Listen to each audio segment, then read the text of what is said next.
السلام علیکم سامعین، آئیے شروع کرتے ہیں محی الدین نواب کی کہانی پتھر کی 5ویں قسط۔ آپ اسے سن رہے ہیں رباب کی آواز میں۔ ہمیشہ کی طرح اپنے معزز سننے والوں سے التماس ہے کہ براہ کرم اگر آپ نے چینل کو سبسکرائب نہیں کر رکھا تو ضرور کیجیے، اور اگر کہانی کو پسند کرتے ہیں تو اسے لائک اور شیئر بھی ضرور کر دیا کیجیے۔ بہت شکریہ۔ آئیے آج کی قسط کا آغاز کرتے ہیں۔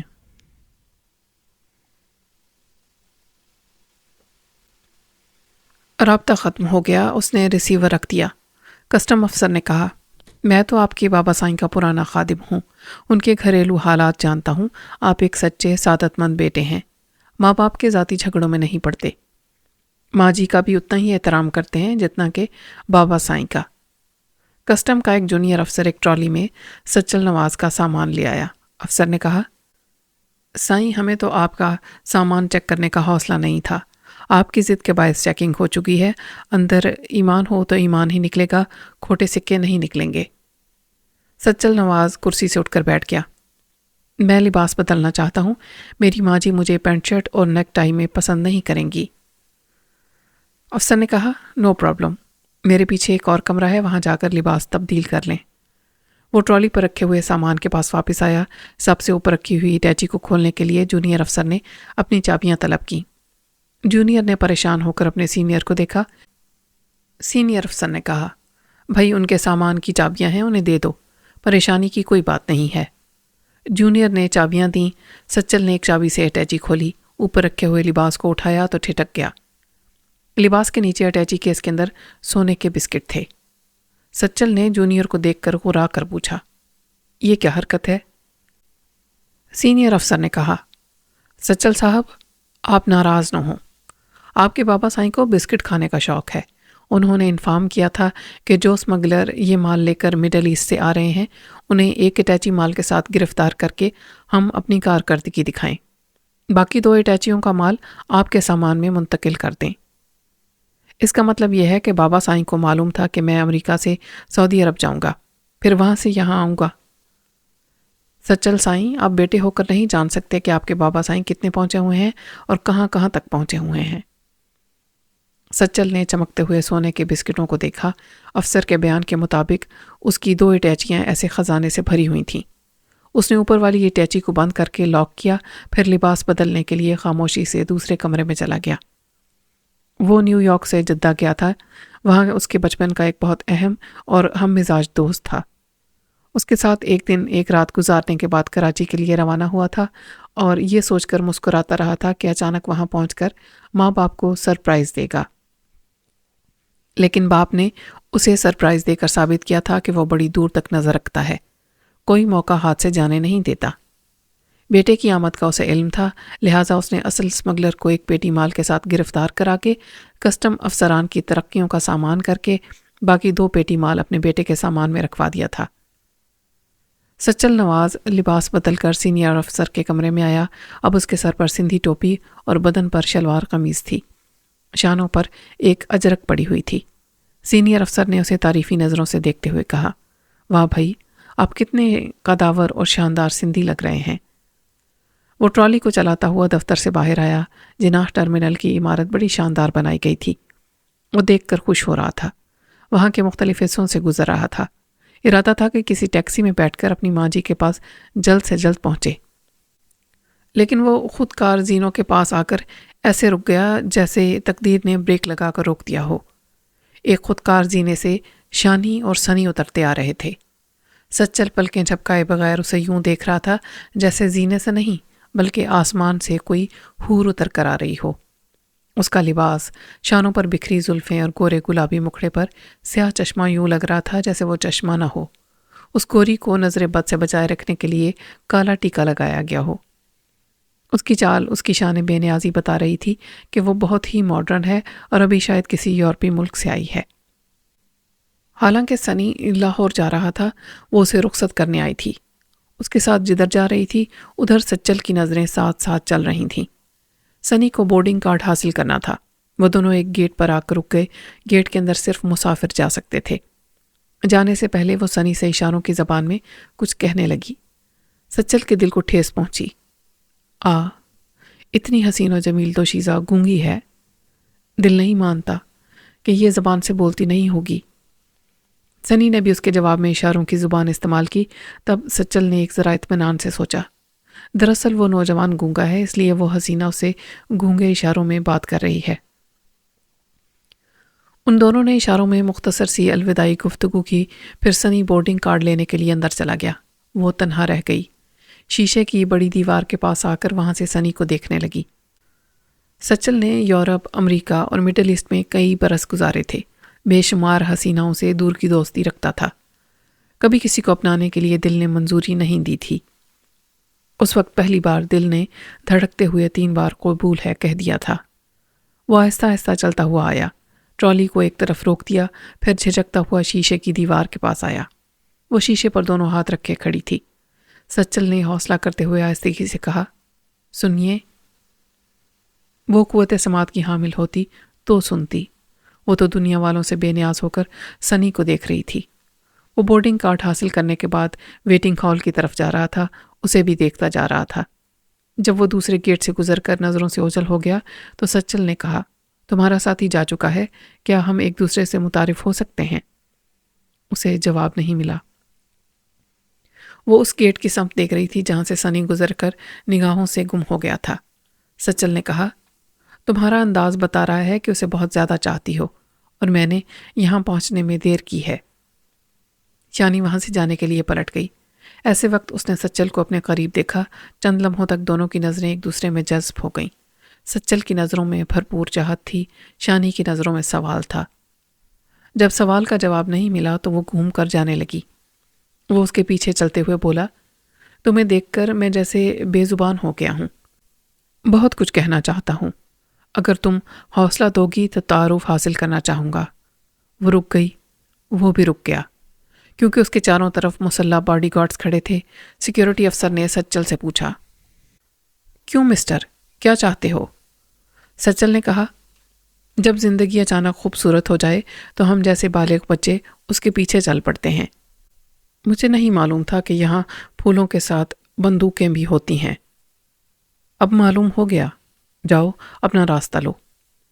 میں تو کب کا چلا جاتا مگر راستے سے بھٹک گیا ہوں، پھول اور بارود کے درمیان الجھ کر رہ گیا ہوں۔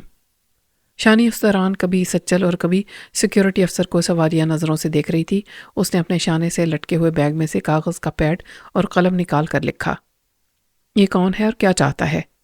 اس نے کاغذ قلم سیکیورٹی افسر کو دیا۔ اس نے پڑھ کر لکھا، پتہ نہیں کون موالی ہے، آپ کے پیچھے آ رہا تھا، ہم ابھی اسے بھگا دیں گے۔ وہ لکھنے کے دوران تحریر کو پڑھتی جا رہی تھی۔ پھر اس نے سیکیورٹی افسر کو ہاتھ کے اشارے سے خاموش رہنے کے لیے کہا، پھر لکھا، مسٹر اجنبی، مجھے بتایا گیا ہے کہ ابھی تم میرے پیچھے آ رہے تھے، اگر ضرورت مند ہو تو بتاؤ، ورنہ ایسی حرکتیں تہذیب کے خلاف ہیں۔ میرے گارڈ تمہیں ہسپتال پہنچا سکتے ہیں۔ سچل سمجھ گیا کہ وہ گونگی ہے۔ اس نے سچل کو کاغذ قلم دیا۔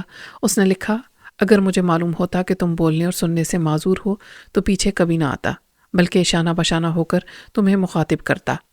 میں ایک تعلیم یافتہ اور مہذب ماں کا مہذب بیٹا ہوں، میری آنکھوں میں نہ میل ہے اور نہ دل میں کوئی گھٹیا ارادہ۔ شانی نے کاغذ قلم لے کر لکھا، میں نے تمہاری شخصیت سے اندازہ لگایا ہے کہ تم جیسا کہہ رہے ہو ویسا ہی ہے، مختصر الفاظ میں کہو مجھ سے کیا چاہتے ہو؟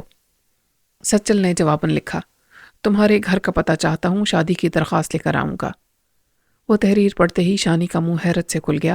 وہ سوچ بھی نہیں سکتی تھی کہ اس کی زندگی میں کوئی خوبرو نوجوان آئے گا اور کسی شناسائی کے بغیر اور کسی تمہید کے بغیر اسے شادی کی آرزو سب کے سامنے کرے گا۔ سیکیورٹی گارڈ وہ تحریر پڑھ کر غصے میں کچھ کہنا چاہتا تھا۔ شانی نے اسے ہاتھ کے اشارے سے منع کیا، پھر کاغذ پر لکھا، یہ اجنبی اپنے حواس میں نہیں ہے، اسے اس کے حال پر چھوڑ دو اور چلو۔ اپنی یہ تحریر پڑھانے کے بعد اس نے کاغذ اور قلم کو بیگ میں رکھا، پھر سچل پر ایک نظر ڈال کر جانے لگی۔ اس کے آس پاس اور آگے پیچھے سیکیورٹی گارڈز چل رہے تھے۔ سچل اپنی سامان کی ٹرالی کے پاس کھڑا اسے جاتے دیکھتا رہا۔ عمارت کے باہر ایک پجیرو آ کر رک گئی۔ اس کے پیچھے بھی مسلح گارڈز کے لیے ایک گاڑی تھی۔ ایک گارڈ نے شانی کے لیے پجیرو کا دروازہ کھولا۔ اس نے پلٹ کر دور کھڑے ہوئے سچل کو دیکھا۔ آگے جانے والوں کو کسی طرح کا خطرہ نہ ہو تو وہ پیچھے پلٹ کر نہیں دیکھتے۔ مگر اس خیال سے ضرور دیکھتے ہیں کہ پیچھے کوئی سامان رہ نہ گیا ہو۔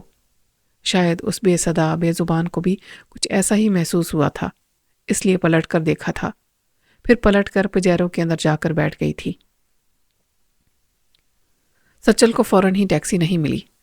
جب ملی تو وہ گلاب بہت دور جا چکا تھا۔ اب یہ معلوم نہیں ہو سکتا تھا کہ کس گلشن سے آیا تھا اور کس گھر کے آنگن میں خوشبو لٹانے گیا تھا۔ وہ ٹیکسی میں بیٹھ کر جب رنچوڑ لائن کے قریب پہنچا تو ٹیکسی ڈرائیور نے پوچھا، بھائی کدھر جانا ہے؟ وہ خیالات سے چونک گیا۔ جانا تو ماں کے پاس تھا اور سوچ رہا تھا محبوبہ کے بارے میں۔ یہ دیوانگی تھی، دو رشتوں کے درمیان توازن قائم نہیں رہ سکا تھا۔ ماں کے پاس جانے والا ہوش سے بیگانہ ہو گیا تھا۔ شانی نے آخری تحریر درست لکھی تھی کہ یہ اجنبی اپنے حواس میں نہیں ہے۔ اس نے ڈرائیور کی رہنمائی کی، ٹیکسی اس کے چھوٹے سے مکان کے سامنے پہنچ کر رک گئی۔ اس نے ڈرائیور کی مدد سے ڈکی سے سامان نکال کر بند دروازے کے ایک طرف رکھا۔ کچھ محلے والے اسے دیکھ رہے تھے۔ ایک بوڑھے نے قریب آ کر پوچھا، تو سچل ہے نا؟ جی چاچا، میں سچل ہی ہوں۔ اوئے، 10 برس پہلے نکا سا تھا، اب تو گبرو جوان ہو گیا ہے۔ سچل نے ڈرائیور کو کرایہ دے کر بند دروازے پر دستک دی۔ اندر سے ماں کی آواز سنائی دی، کون ہے؟ ماں جی میں ہوں، آپ کا بیٹا سچل نواز۔ اندر خاموشی چھا گئی، جیسے ماں کو یقین نہ آیا ہو کہ لخت جگر اچانک آ گیا ہے۔ پھر دوڑتے ہوئے قدموں کی آواز سنائی دی۔ وہ آواز بند دروازے کے پیچھے رک گئی۔ بیٹے نے صاف طور سے بوڑھی ماں کے ہانپنے کی آوازیں سنی۔ ماں نے ہانپتے ہوئے پوچھا، کس حال میں آیا ہے؟ جس حال میں میری ماں مجھے دیکھنا چاہتی ہے۔ میرے سر پر وہ ٹوپی ہے جو اب بلوچستان، پنجاب اور سرحد میں بھی پہنے جانے لگی ہے۔ گزرتی ہوئی صدیوں کے رنگ پھیکے پڑ گئے، مگر ہماری اجرک کے رنگ تہذیب کی ابتدا سے آج تک گہرے، شوخ، زندہ اور پائندہ ہیں۔ یہ میرے شانوں پر ہیں اور میں اسے تیرے لیے لایا ہوں۔ اندر سے سوال کیا گیا کہ اپنے باپ کی کوئی حرام چیز لائے ہو؟ میں اپنی ماں کا بیٹا ہوں، حلال کھاتا ہوں، حلال پہنتا ہوں۔ میرا سامان اس وقت تک دروازے کے باہر پڑا رہے گا جب تک تو اسے اندر لانے کی اجازت نہیں دے گی۔ یہ سنتے ہی ماں نے دروازہ کھول دیا۔ بیٹا دونوں بازو پھیلائے آگے بڑھا۔ پھر دونوں ماں بیٹا دروازے کی دہلیز پر ایک دوسرے کے گلے لگ گئے۔ محلے کی عورتیں، بچے، بوڑھے اپنے گھروں سے نکل کر انہیں دیکھ رہے تھے اور مسکرا رہے تھے۔ ماں نے کہا، اپنے باپ کا سامان باہر چھوڑ کر باقی اندر لیا۔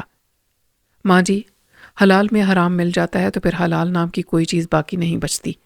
بابا سائیں نے مجھے اندھیرے میں رکھ کر کچھ ہیرا پھیری کی ہے، جب تک اسے ٹھکانے نہیں لگاؤں گا تب تک تیری دہلیز کے اندر قدم نہیں رکھوں گا۔ میرا بیٹا میرے دل کی بات کہتا ہے، ابھی تجھے اندر نہیں آنا چاہیے، چل یہاں دہلیز پر بیٹھ جا۔ بیٹے نے بیٹھتے ہی اپنے شانوں سے اجرک اتار کر ماں کے شانوں پر رکھتے ہوئے کہا، میری اجرک سامان میں ہے، میں نے تیری اجرک شانوں پر اس لیے رکھی تھی کہ میں تیرے ایمان اور شرافت کو اس سامان میں نہیں رکھ سکتا تھا جو تیری دہلیز کے اندر نہیں باہر پڑا ہوا ہے۔ وہ دونوں دہلیز پر بیٹھ گئے۔ محلے کے مرد، عورتیں، بوڑھے، بچے انہیں اپنے گھروں اور دکانوں سے دیکھ رہے تھے۔ سامنے والے مکان کی کھڑکی سے ایک عورت نے کہا، مائی سہاگی، یہ کیا؟ بیٹا اتنے عرصے کے بعد 7 سمندر پار سے آیا ہے اور تو اسے دروازے پر بٹھا رہی ہے؟ سچل نے کہا، ماسی جیرا، میری ماں جی کو ایک دنیا جانتی ہے۔ اس کے گلے میں سروں کی سچائی ہے۔ جب یہ راگ الاپتی ہے تو اس کی آواز میں صحرائے تھر کی خشکی اور پیاس بھری ہوتی ہے۔ ایسا لگتا ہے جیسے تان سین کی تانی بارش کے لیے میک ملہار گا رہی ہو، اور لیکن بارش آسمان سے نہیں ہوتی، تھر کے باشندوں کی آنکھوں سے برستی ہے۔ ماں نے بیٹے سے پوچھا، جلدی سے بتا دے کہ تو نے اپنا سامان باہر کیوں رکھا ہے؟ میں تجھے زیادہ دیر دہلیز پر بٹھائے نہیں رکھ سکتی۔ بیٹے نے جھک کر سرگوشی میں کہا، جب میں نیو یارک سے چلا تھا تو میرے ساتھ صرف ضرورت کا سامان تھا۔ کراچی پہنچا تو مڈل ایسٹ سے سمگل ہونے والے سونے کی بسکٹ میرے 2 اٹیچیوں میں بھر دیے گئے۔ یہ سب بابا سائیں نے کرایا ہے۔ انہیں یقین ہے میں یہ تمام سونا کل صبح ان کے پاس پہنچا دوں گا۔ یہ سنتے ہی وہ اٹھ کر کھڑی ہو گئی۔ میں ابھی جا رہی ہوں، جلد ہی لوٹ آؤں گی، میری واپسی تک دروازے پر بیٹھے رہنا۔ وہ چپ چاپ سوچتی ہوئی محلے کی ایک گلی سے دوسری گلی میں آئی۔ اس کا دل دکھ رہا تھا۔ جوان بیٹا برسوں کے بعد آیا تھا، لالچ اور بےایمانی سے دامن بچانے والا، ماں کے نقش قدم پر چلنے والا بیٹا سونے سے بھری 2 اٹیچیاں لے کر باپ کی کوٹھی میں نہیں گیا تھا۔ ایمان کے تقاضے پورے کرنے کے لیے ماں کے پاس آیا تھا، اور ماں کا دل اس لیے دکھ رہا تھا کہ وہ قانون کے تقاضے پورے کرنے جا رہی تھی۔ اس نے مین روڈ پر ایک ٹیکسی روکی اور پھر اس کی پچھلی سیٹ پر بیٹھ گئی۔ ملک گیر شہرت رکھنے والی مائی سہاگی کہلاتی تھی وہ۔ اصل نام نورن سہاگی تھا۔ بڑے بڑے لوگ اسے جانتے تھے، لیکن بڑے لوگوں کی سوسائٹی میں کوئی رسمی دوستی، محبت یا مروت سے اپنے گھر اسے نہیں بلاتا تھا، کیونکہ وہ 7 سروں کی دولت رکھنے کے باوجود دولت مند نہیں تھی۔ اسے جتنی شہرت ملتی تھی، گانے کا اتنا معاوضہ نہیں ملتا تھا۔ بس 3 وقت روٹی کھانے، سادے اور سوتی کپڑے اور چپلیں پہننے اور ایک چھوٹے سے مکان میں گزارا کرنے کی حد تک رقم مل جایا کرتی تھی۔ کبھی وہ بہت بڑی حویلی کی مالکہ تھی۔ جوانی میں سائیں رب راکھن کا دل اس پر آ گیا تھا اور وہ اسے دلہن بنا کر حویلی میں لے گیا تھا۔ نورن سہاگی کو وڈیرے سائیں کی زمین جائیداد سے کوئی دلچسپی نہیں تھی۔ اس نے اسے دل سے چاہا تھا اور عزت کی زندگی گزارنے کے لیے دلہن بن کر آئی تھی۔ رفتہ رفتہ پتہ چلا کہ دونوں کے مزاج میں زمین آسمان کا فرق ہے۔ وہ خیر تھی، خیر و عافیت کے لیے حویلی میں آئی تھی۔ وہ شر تھا، اور شرارت کے بغیر وڈیرہ شاہی ممکن نہیں ہوتی۔ ایک روز اس نے چند گھڑ سواروں کو دیکھا۔ وہ حویلی میں آئے تھے اور سائیں رب راکھن کے مہمان تھے۔ نورن سہاگی ان میں سے ایک کو دیکھ کر چونک گئی۔ پچھلے دن کے اخبار میں یہ خبر شائع ہوئی تھی کہ ڈاکٹر غنی بخش پولیس مقابلے میں مارا گیا ہے۔ اس کی ایک دھندلی سی تصویر بھی شائع ہوئی تھی، لیکن سائیں رب راکھن اپنے خاص مہمان کو غنی بخش کہہ رہا تھا، اور وہ اپنے حلیے اور لباس سے ڈاکو نظر آ رہا تھا۔ وہ جو اخبارات، ریڈیو، ٹیلی ویژن کی خبروں کے مطابق مارا گیا تھا، وہ زندہ مہمان بن کر حویلی میں آیا تھا، اور سائیں رب راکھن نے ایسی گرم جوشی سے اس کا استقبال کیا تھا جیسے وہ زندہ ہو کر آنے والا مردہ اس کا سگا رشتہ دار ہو۔ اگر اس کا شوہر اتنی اپنائیت سے میزبانی نہ کرتا تو وہ فون کر کے وہاں کے تھانے دار کو بلا لیتی، لیکن تھوڑی دیر بعد اس کی حیرت کی انتہا نہیں رہی جب تھانے دار خود ہی وہاں چلا آیا، اور اس نے بڑی گرم جوشی کے ساتھ ڈاکٹر غنی بخش سے مصافحہ کیا، پھر اپنی وردی کے اندر ہاتھ ڈال کر ایک چھوٹا سا لپٹا ہوا اخبار کا بنڈل نکال کر دیا۔ غنی بخش نے اسے کھول کر دیکھا، اس میں نوٹوں کی گڈیاں تھیں۔ پھر تھانے دار نے سائیں رب راکھن سے مصافحہ کرتے ہوئے کہا، آپ ہوتے تو دوسرا ڈاکو غنی بخش کے نام سے مارا نہ جاتا، آپ نے اسے مارنے کے لیے بڑی اچھی سچویشن بنائی تھی۔ اس نے وردی کے اندر ہاتھ ڈال کر اخبار کا ایک اور بنڈل نکالا اور اسے رب راکھن کے حوالے کیا۔ 40 ہزار ہمارے ہیں اور باقی 80,000 بڑے صاحب کے پاس پہنچ گئے ہیں۔ نورن سہاگی دوسرے کمرے سے ان کی باتیں سن رہی تھی۔ وہ معاملے کو سمجھ گئی کہ ڈاکٹر غنی بخش کی گرفتاری یا ہلاکت کے لیے جو 2 لاکھ روپے کا انعام رکھا گیا تھا، وہ خود کو ہلاک ہونے والے ڈاکو اور مردہ بتانے والے پولیس انسپکٹر کے علاوہ سائیں رب راکھن اور کوئی بڑے صاحب حاصل کر رہے تھے۔ 1 گھنٹے کے بعد سائیں رب راکھن اوطاق سے نکل کر اپنی خوابگاہ میں آیا تو نورن سہاگی کپڑے کی ایک گٹھڑی باندھ رہی تھی۔ اس نے پوچھا، کیا کر رہی ہو؟ میں یہاں سے جا رہی ہوں، میرے لیے اس گھر کا پانی بھی حرام ہے۔ کیا بک رہی ہو؟ اس حویلی کا پانی تم پر حرام کیوں ہو گیا؟ میں نے یہاں حرام کی کمائی دیکھی ہے، میں کبھی سوچ بھی نہیں سکتی تھی کہ جسے ایک نیک اور شریف زمیندار سمجھتی ہوں وہ ڈاکوؤں سے دوستی بھی کرتا ہوگا۔ تم نے صرف ڈاکوؤں سے نہیں، پولیس سے بھی دوستی کرتے دیکھا ہوگا۔ یہ جو میری میلوں دور تک پھیلی ہوئی زمینیں ہیں، ان کی حفاظت کرنے اور انہیں قائم رکھنے کے لیے، با اثر وڈیرہ کہلانے کے لیے ہم آگ اور پانی دونوں سے کھیلتے ہیں۔ لیکن مجھے با اثر اور صاحب اختیار نہیں، صرف با ایمان رہنا ہے۔ میں پچھلے 7 مہینوں سے یہاں آپ کے ساتھ ہوں، نماز پڑھتی ہوں، روزے رکھتی ہوں۔ کیا آپ کے دل میں خدا کا اتنا سا خوف بھی پیدا نہیں ہوا کہ آپ ایک پاکیزہ زندگی گزارنے والی شریک حیات کو حرام کھلا رہے ہیں؟ میرے سامنے یہ فلسفہ پیش مت کرو۔ میں تم سے حرام کھانے کو نہیں کہوں گا، تم مجھے حلال کھانے کی نصیحت نہ کرو، اور نہ ہی مجھے چھوڑ کر جانے کی دھمکی دو۔ یہ گٹھڑی کھول دو۔ میں اس چھت کے نیچے نہیں رہوں گی۔ اگر مجھے معلوم ہوتا کہ میں جہنم کی آگ میں جانے والی ہوں تو آپ سے کبھی شادی نہ کرتی۔ وہ تو ہو چکی ہے اور تم میرے بچے کی ماں بننے والی ہو۔ یہ بچہ میرا بھی ہے۔ میں یہاں نہیں رہوں گی، جہاں رہوں گی وہیں بچہ پرورش پائے گا۔ تم اگر ضد کرو گی تو میں تمہیں طلاق دے دوں گا اور بچے کو قانونی طور پر حاصل کر لوں گا۔ نورن سہاگی نے چپ سادھ لی لیکن علیحدہ رہ کر زندگی گزارنے لگی۔ اس نے ایک بیٹے کو جنم دیا، اپنے سر سنگیت کے ذریعے حلال کی روزی حاصل کرتی رہی، لیکن بیٹے کے لیے باپ بھاری رقمیں بھیجتا تھا اور ہر ماہ ایک دو بار اسے اپنے پاس بلا کر یہ دیکھتا تھا کہ اس کی بے حساب کمائی سے پرورش پا رہا ہے یا نہیں۔ بیٹا سچل نواز اسکول جانے کے قابل ہوا تو کتابوں میں اچھا ہی کہ وہی اسباق پڑھنے لگا جو ماں اسے لوری کے ذریعے، صوفیانہ کلام کے ذریعے اور اپنی زبان کی سچائی اور اپنے حلال رزق کے ذریعے سمجھایا کرتی تھی۔ بیٹا جوان ہوا تو سائیں رب راکھن نے نیو یارک میں اس کی رہائش کا انتظام کیا۔ اسے بتایا کہ لندن میں اس کا بینک اکاؤنٹ ہے اور وہ چاہتا ہے کہ نیو یارک میں بیٹے کا بینک اکاؤنٹ رہے۔ اس نے سچل نواز کے نام سے اکاؤنٹ کھولا اور سمجھایا کہ پاکستان سے کمایا ہوا جتنا کالا دھن چور راستوں سے آئے گا وہ سچل کے اکاؤنٹ میں جمع ہوتا رہے گا۔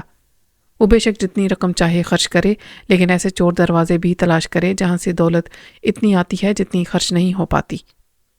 بینک اکاؤنٹ میں رقم بڑھتی ہی جاتی ہے۔ وہ نیو یارک میں چلا گیا، ہر ہفتے ایک خط ماں کو اور ایک باپ کو لکھتا۔ اس نے خط میں لکھا، ماں جی، میں نے یہاں پہنچتے ہی تعلیم تو جاری رکھی ہے، لیکن بابا سائیں کی دولت سے نجات پانے کے طریقے بھی سوچتے رہتا ہوں۔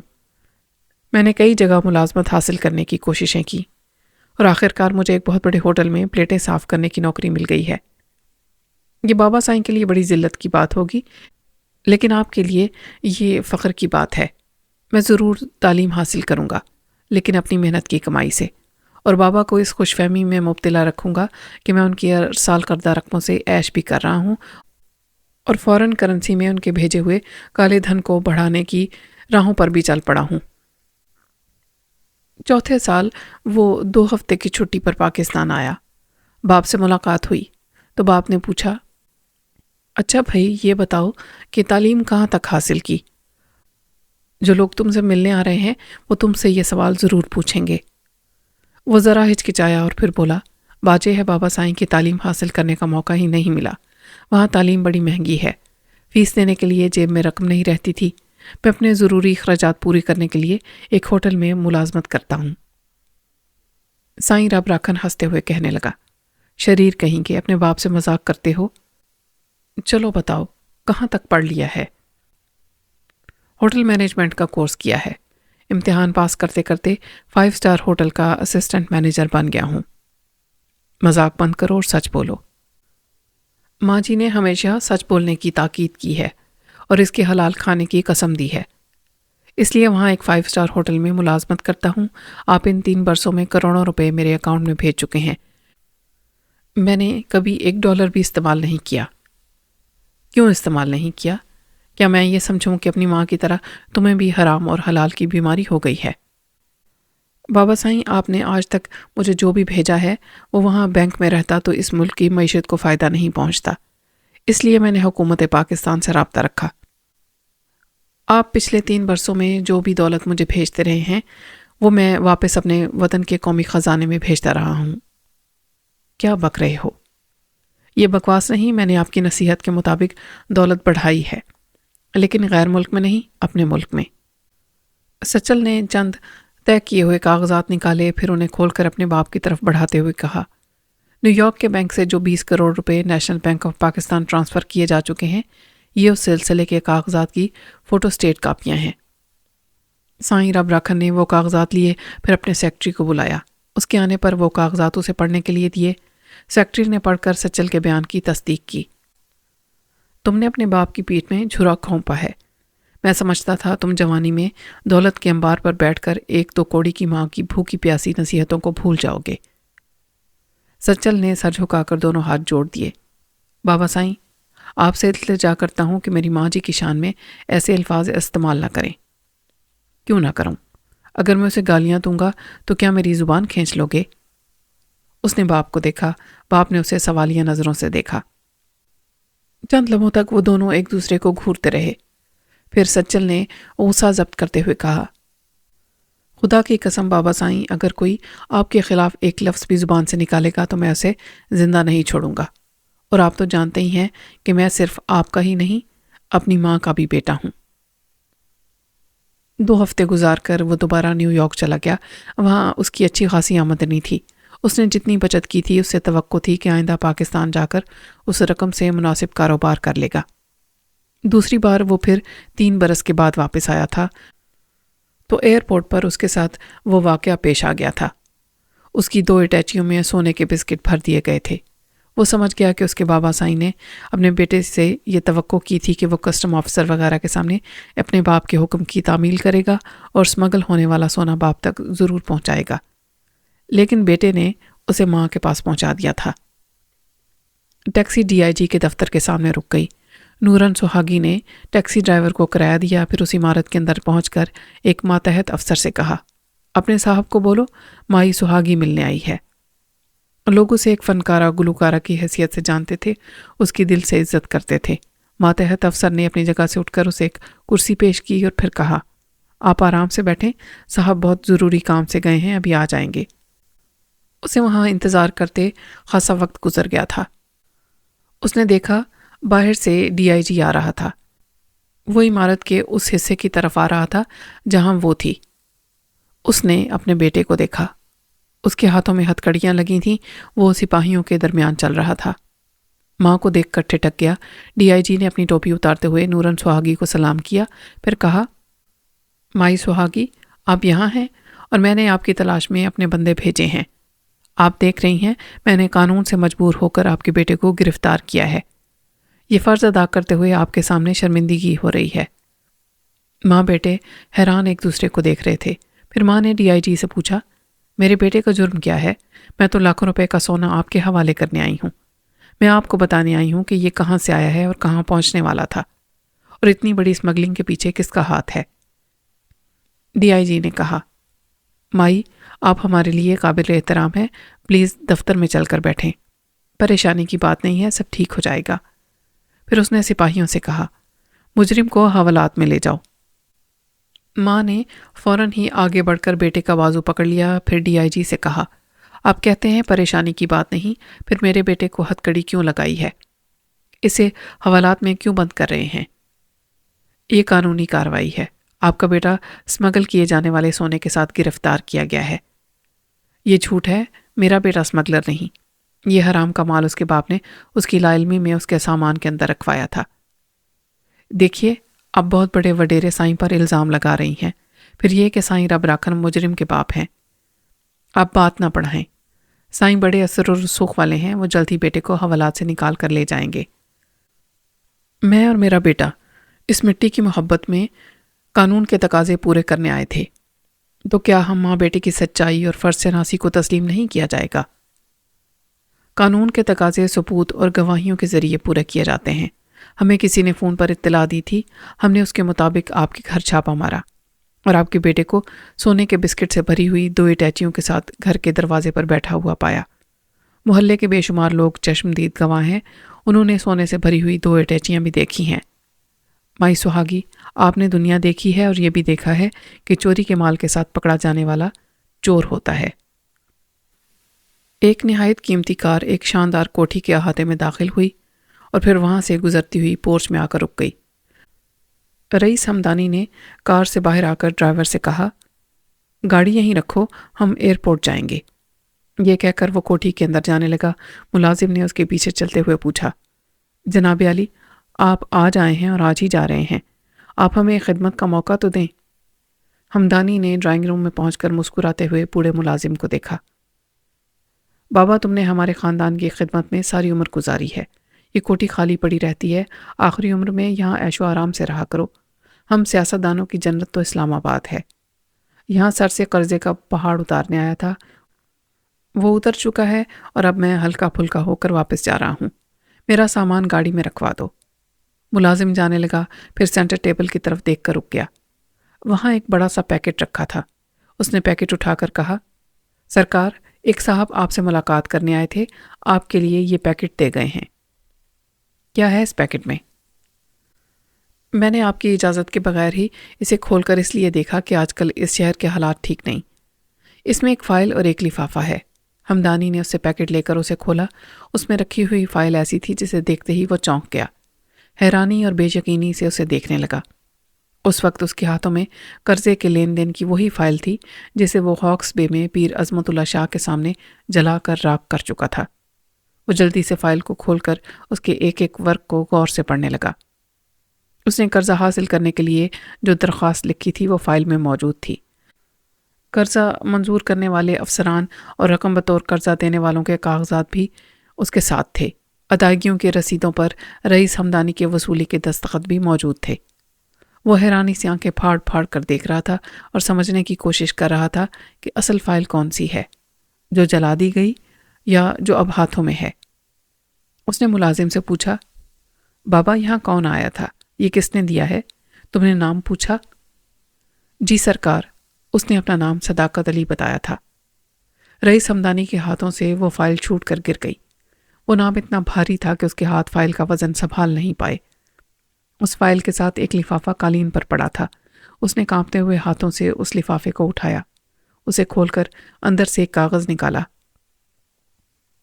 اس پر موبائل فون کے نمبر درج تھے۔ ملازم نے پوچھا، سرکار خیریت تو ہے؟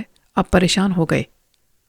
ہاں، اس نے چونک کر بابے کو دیکھا، پھر کہا، وہ فون لاؤ اور تم یہاں سے جاؤ۔ اس نے فون اٹھا کر اس کے سامنے رکھتے ہوئے پوچھا، کیا سامان گاڑی میں رکھوں؟ ہمدانی نے سوچتی ہوئی نظروں سے بابا کو دیکھا۔ ابھی تو قرضے کا پہاڑ نہیں اترا تھا، ابھی وہ اسلام آباد کیسے جا سکتا تھا؟ نہیں، ابھی نہیں، تم جاؤ۔ وہ جانے لگا۔ ہمدانی نے کہا، سنو، وہ جو صداقت علی آیا تھا وہ دیکھنے سننے میں کیسا تھا؟ سرکار بالکل دبلا پتلا مچھر کی طرح۔ اس کے بدن پر شلوار قمیض ایسے لگ رہی تھی جیسے بانس پر لٹکائی گئی ہو۔ وہ زیر لب بڑبڑایا، پھر تو وہ صداقت علی نہیں تھا۔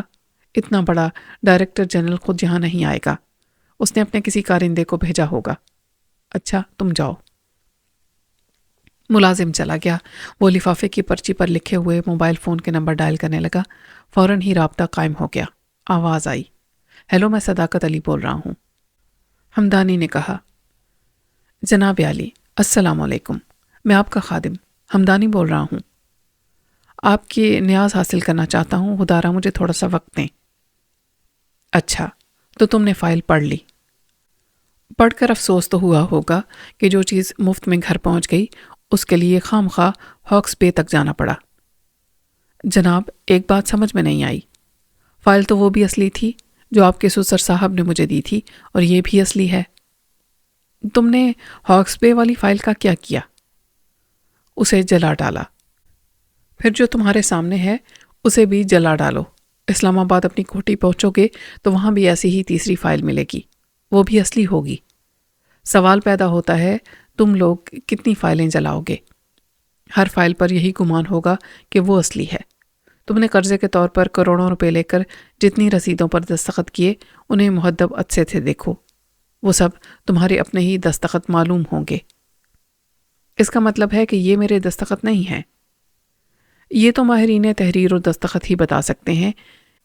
کیا تم یہ نہیں جانتے کہ انٹیلیجنس والوں کے پاس ایسے مشاق ماہرین ہیں جو ہر قرض نہ دہندہ کی فائل کی 3 بار نقلیں تیار کر سکتے ہیں، اور ان کے دستخط بھی ایسے نقل کرتے ہیں کہ بال برابر فرق سمجھ میں نہیں آتا۔ ابھی تمہارے ہاتھوں میں فائل کی دوسری نقل ہے۔ رئیس ہمدانی آنکھیں پھاڑ پھاڑ کر اپنے دستخطوں کو دیکھ رہا تھا۔ صداقت نے کہا، لوٹ کھسوٹ کرتے وقت تم لوگ بھول گئے کہ یہ کمپیوٹر کا دور ہے، موٹی موٹی فائلوں کی ڈسک تیار ہو جاتی ہے۔ سر، مجھ سے غلطی ہو گئی، مجھے آپ کے سسر صاحب پر بھروسہ نہیں کرنا چاہیے تھا۔ جب مجھ سے دفتری معاملات پر گفتگو کرو تو ان سے میرا کوئی رشتہ نہ جوڑو، وہ محض پیر شاہ صاحب یا گاڈ فادر ہیں۔ اب سچ سچ بتا دو کہ اس گاڈ فادر کو کتنی رقم ادا کی ہے۔ آپ سے کوئی بات چھپی نہیں رہتی، اس لیے نہیں چھپاؤں گا، میں نے پورے 2 کروڑ روپے ادا کیے ہیں۔